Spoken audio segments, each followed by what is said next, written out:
परमेश्वर का धन्यवाद हो इस सुंदर समय के लिए। और परमेश्वर को हम धन्यवाद देते हैं इस बात के लिए कि उसने एक बार फिर से अपनी संगति करने का अवसर हमें दिया है। और मैं धन्यवादित हूँ अपने सारे भाई बहनों के लिए जो इस समय ऑनलाइन है और जिन्होंने खुदा के कलाम को आज हमारे कई भाई बहनों ने बांटा। शाम को 5:30 से सिस्टर अंबिका और उसके बाद पास्टर पीटर सवल साहब और उसके बाद ब्रदर डॉक्टर सैमुअल स्टैनली और उसके बाद प्रभु के वचन को अभी जो ख़त्म किया है वो भाई पास्टर संदीप पॉल साहब जो कि खुदावंद के वचन को लेके हमारे साथ जुड़े रहे और एक सुंदर वचन से इन सब भाई बहनों ने हमको नवाजा। इसके लिए हम परमेश्वर को शुक्र अदा करते हैं और उसका धन्यवाद देते हैं। और कुछ बातों को मैं अपनी और आपकी नसीहत के लिए लेना चाहता हूँ और उस वचन को हम शेयर करेंगे। और रोमियो की पुस्तक और उसका 12वां अध्याय और उसका 14वां पद। रोमियो की पुस्तक और उसका 12वां अध्याय और उसका 14 पद कहता है, अपने सताने वालों को आशीष दो और आशीष दो, श्राप न दो, और आनंद करने वालों के साथ आनंद करना और रोने वालों के साथ रहो। मेरे प्रियो, खुदा का कलाम बताता है हमको कि अपने सताने वालों को हमको क्या देनी है? आशीष देनी है। उनके साथ हमको बुरा बर्ताव नहीं करना है, बल्कि हम उनके साथ उनको आशीष देनी है। और आनंद करने वालों के साथ आनंद करो। और हम वचन हमको क्या सिखाता है? प्रभु का वचन क्या सिखाता है कि हमें आनंद करने वालों के साथ आनंद करना है। और जो लोग दुखी हैं, परेशान हैं, तो उनके साथ हमको दुखी होना है। हालेलुया। और आपस में एक सा मन रखो। आज मेरे प्रियो, आज एक सबसे बड़ी समस्या हमारे अंदर है कि हम एक चित्त एक मन नहीं हो पा रहे। पहले के लोगों को हम देखते रहे कि वो लोग बड़े प्रेम के साथ एक सा मन हुआ करता था।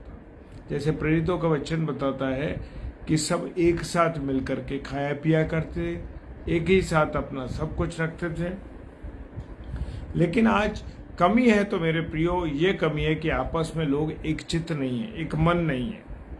और वचन कहता है अभिमानी ना हो, परंतु दीनों के साथ संगति करो। मेरे प्रियो, आज मनुष्य बड़ा अभिमान हो गया। उसको छोटी सी बातों पर, छोटी सी चीजों पर क्या है? बड़ा अभिमान है, उसको घमंड है। चाहे वो जमीन जायदाद हो, चाहे अपनी बड़ी गाड़ी हो, या अपना बड़ा घर हो, या अपना बड़ा पद हो, इन सब का आज मनुष्य को बहुत घमंड है। और वचन कहता है कि हमको घमंड नहीं करना। अबे हमें अभिमानी नहीं होना है, परंतु हमें लोगों के साथ, जो दीन लोग हैं, जो अच्छे लोग हैं, उनके साथ हमें क्या करना है? परमेश्वर के वचन में संगति करनी है।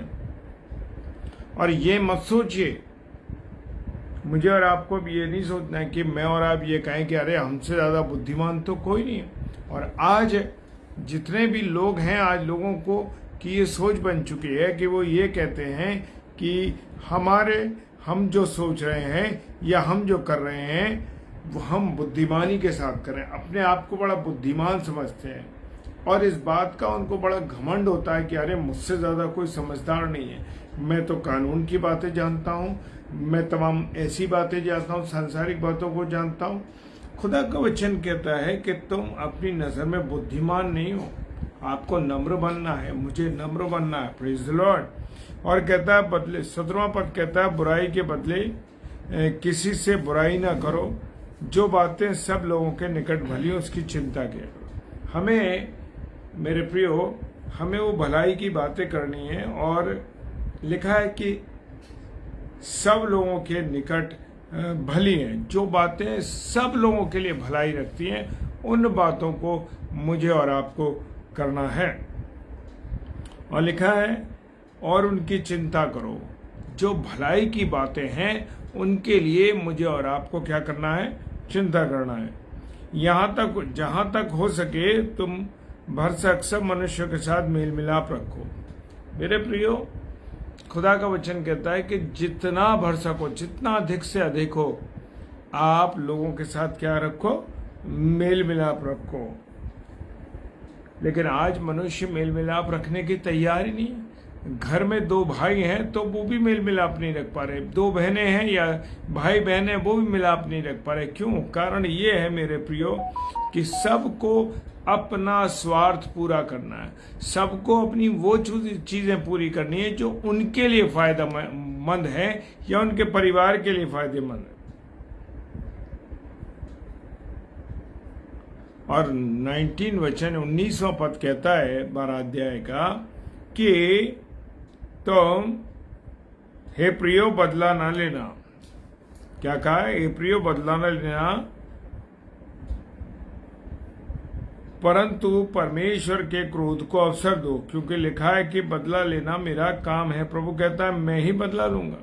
मेरे प्रियो, आज जो है लोग एक दूसरे से बदला लेने के लिए बहुत तरीके के वो विचार सोचते हैं, तरीके की बातों को सोचते हैं कि किस तरीके से अमुक व्यक्ति से या अमुक भाई से या अमुक बहन से या किसी से जिससे भी उनका मन नहीं मिलता है, उसका वो कहता है कि बदला लेने के लिए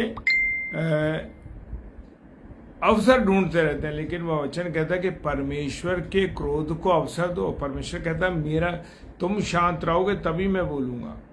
और मेरे प्रियो, वो बोलता है जब मैं और आप शांत रहते हैं। जब मैं और आप शांत नहीं रहते, अपनी ताकत लगाते हैं या अपनी कोई ऐसी विधि विधान लगा लेते हैं जिससे दूसरे का हम नुकसान कर सके, मेरे प्रियो, फिर हम सफल नहीं हो सकते। और वो कहता है, प्रभु कहता है बदला लेना मेरा काम है, और परंतु यदि तेरा बैरी भूखा हो तो उससे खाना खिला, यदि प्यासा हो तो उससे पानी पिला। और प्रभु यीशु मसीह क्या कहते हैं? प्रभु यीशु मसीह कहते हैं कि अगर तेरा बैरी भूखा हो ना, और तेरे तब तुझे दिखाई दे कि ये भूखा है, तो उसको क्या कर? खाना खिला, उसके साथ अच्छा व्यवहार कर। ये नहीं कि उसको छोड़ दे। प्रभु का वचन कहता है, क्योंकि प्रभु यीशु मसीह अगर इन बातों को नहीं सोचते मेरे प्रियो, या इस बातों को नहीं कहते, तो वो कभी भी इस पृथ्वी पर मेरे और आपके लिए बलिदान देने के लिए कभी नहीं आते। उन्होंने अपना नहीं सोचा, अपने लिए कुछ नहीं किया, परंतु मेरे और आपके लिए किया। क्योंकि लिखा है वचन में कि तू जब ऐसा करेगा अपने विरोधी के साथ, तो तू उसके ऊपर अंगारे रखता है, यानी कि उसको एहसास होगा इस बात का कि अरे मैं तो इसके साथ बुरा करता हूं, मैं तो इसके साथ खराब कर रहा हूं, लेकिन ये मेरे साथ अच्छा कर रहा है। और लेकिन वचन एक बात और भी कहता है आगे चल के कि बुराई से हारो मत, भलाई से बुराई को जीत लो। आप भला करते जाइए, आप अच्छा करते जाइए।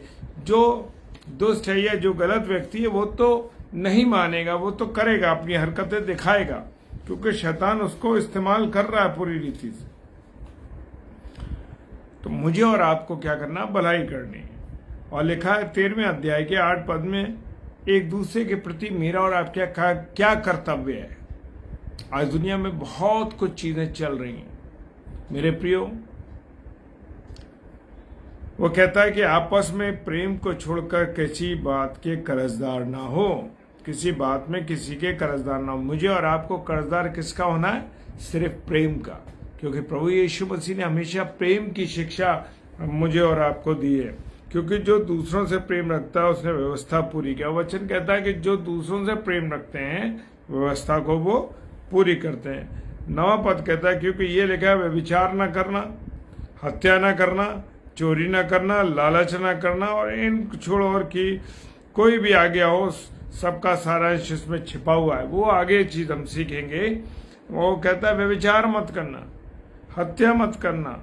आज ये सारी चीजें संसार में पूरी रीति से बहुत ऊंचाइयों के साथ चल रही हैं। व्यभिचार भी चल रहा है, हत्या भी चल रही है। आप देख रहे हैं ना, तरीके से हत्या के करने के तरीके लोग सोच रहे हैं, और कहते हैं चोरी ना करना, लालच ना करना। और ये सारे गुण आज मनुष्य के अंदर है, क्योंकि शैतान का राज्य बड़ी जोरदारी के साथ चल रहा है मेरे प्रियो। और उसने कहता है इस बात का सारांश ये है कि अपने पड़ोसी से अपने समान क्या रख, प्रेम करा। पड़ोसी वो नहीं जो मेरे घर के पास रहते हैं, वो नहीं है। पड़ोसी वो हैं जो हमारे साथ काम करते हैं, जो हमारे साथ रहते हैं, उठते बैठते चलते फिरते हैं, साथ साथ रहते हैं। या कोई अनजान व्यक्ति भी अगर हो तो आप उसके साथ भी अच्छा करिए। जैसे यरीहो के किनारे पर हम देख सकते हैं कि एक व्यक्ति को मार के डाल दिया गया, डाकुओं ने उसे मारा, उसे मरा हुआ समझ के छोड़ गए। क्या हुआ? एक सामरी व्यक्ति ने आकर, याजक निकल गया वहां से, और लोग निकल गए, कई तरीके के लोग निकल गए, लेकिन जो सामरी व्यक्ति था उसने उसकी सेवा भाव की और उसका इलाज कराया। प्रेम पड़ोसी की कुछ बुराई नहीं करता, इसलिए प्रेम रखना व्यवस्था को पूरा करना है। और वो कहता है कि जब हम प्रेम करते हैं तो जो प्रभु यीशु मसीह ने जो व्यवस्था हमें दी है, जो व्यवस्था हमें मिली है, उसके अनुसार हम उस चीज को पूरा करते हैं। और मेरे प्रियो, अब समय को पहचानने का वक्त आ गया है और मुझे और आपको कहां से नींद से जागना है। जितना अधिक से अधिक समय हो हम परमेश्वर को देने वाले बन सके, उसके कलाम को पढ़ने वाले बने। और सुबह दोपहर शाम तो 3 वक्त मेरे और आपके पास हैं कि हम पूरी रीति से उसके वचन को पढ़ें और उसके अनुसार चलें। क्योंकि जिस समय में विश्वास लिखा है, क्योंकि जाग उठने की घड़ी आ पहुंचे, क्योंकि जिस समय हमने विश्वास किया उस समय से हमारा उद्धार निकट है। अब मेरे अजीजों, मेरे प्रियो, हमारे जीवन में हमारा उद्धार अभी समय है कि हमारा उद्धार का समय है जब हम परमेश्वर के निकट चलेंगे। उद्धार परमेश्वर ने मेरे और आपके लिए बलिदान तो दे दिया, लेकिन क्या है कि अब मेरे और आपका समय, जो अंतिम घड़ियां हैं, अंतिम समय है, जब भी प्रभु यीशु मसीह आएंगे। कभी भी आ सकते हैं, मुझे और आपको नहीं मालूम है। इसलिए जब वो आए तो मैं और आप उसके योग्य होने वाले बन सके, ताकि अगर हम योग्य होंगे तभी हम खुदा के साथ उसकी संगति में होते हुए स्वर्ग में जा सकेंगे। रात बहुत बीत गई है और दिन निकलने पर है। यानी दिन निकलने का अर्थ यह है कि अब समय आ गया है कि मैं और आप बिल्कुल अपने आप को प्रिपेयर रखें, तैयार रखें। कभी भी प्रभु यीशु मसीह का न्याय के लिए आगमन हो सकता है। इसलिए हम अंधकार के कामों को त्याग कर ज्योति के हथियार बांध लें। ज्योति का हथियार कौन है? ज्योति किसका प्रतीक है? प्रभु यीशु मसीह का प्रतीक है, वचन का प्रतीक है। इसलिए मुझे और आपको अधिक से अधिक वचन को पढ़ना है और उसके अनुसार चलना है। और जैसे दिन में हम सीधी चाल चलते हैं, उसी प्रकार से मुझे और आपको सीधी चाल चलनी है। क्योंकि रात्रि में हम देखते हैं ना क्या होता है, लोग सारे गलत काम रात में करते हैं। लिखा है कि हम सीधी चाल चलें, ना कि लीला कीड़ा, पियक्कड़पन, व्यभिचार, लुचपन और झगड़े और डाह में। जो रात्रि में चीजें होती हैं, व्यभिचार होता है, लुचपन होता है, झगड़े और लड़ाई झगड़े और एक दूसरे से जलन इसी समय पर निकाली जाती है। और लिखा है 14वां पद कहता है, वरन प्रभु यीशु मसीह को क्या करो? पहन लो और शरीर की अभिलाषा को पूरे करने का उपाय न करो।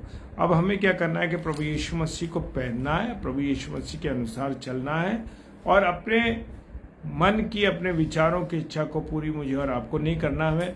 जब हम प्रभु यीशु मसीह को पहन लेंगे तो उसके अनुसार अपने जीवन को हम चलाने वाले बन सकेंगे। आइए हम प्रार्थना करें। धन्यवाद धन्यवाद धन्यवाद के साथ परमेश्वर आपके चरणों में आते हैं खुदावन, और आपकी सुंदर संगति के लिए हम आपको धन्यवाद देते हैं जो आपने हमें दी है। प्रभु तेरा धन्यवाद करते हैं तेरे वचनों के द्वारा जब हम बहुत सी बातों को सीखते हैं। प्रभु हमें कोई सामर्थ्य नहीं, कोई शक्ति नहीं, क्योंकि रिवील करने वाले परमेश्वर वचन को आप हैं। हम तो साधारणता वचन को पढ़ने वाले हैं खुदावन। जब हम साधारणता वचन को पढ़ते हैं तभी तो आप हमारे ऊपर अपने वचनों को रिवील करते हैं, समझाते हैं और बताते हैं। हाँ खुदा, इस संगति के लिए आपको धन्यवाद देते हैं। जितने मेरे प्यारे भाई बहन इस समय ऑनलाइन है या ऑफलाइन इसको देखेंगे या यूट्यूब पर देखेंगे, खुदा आप सबको बड़ी आशीषों पर कर दीजिए, अपने अनुग्रह में रखिए। यीशु मसीह के नाम से बड़े विश्वास के साथ इस प्रार्थना को मांगते हैं। आमीन, आमीन और आमीन। प्रेज द लॉर्ड, हालेलुया, जय मसीह की।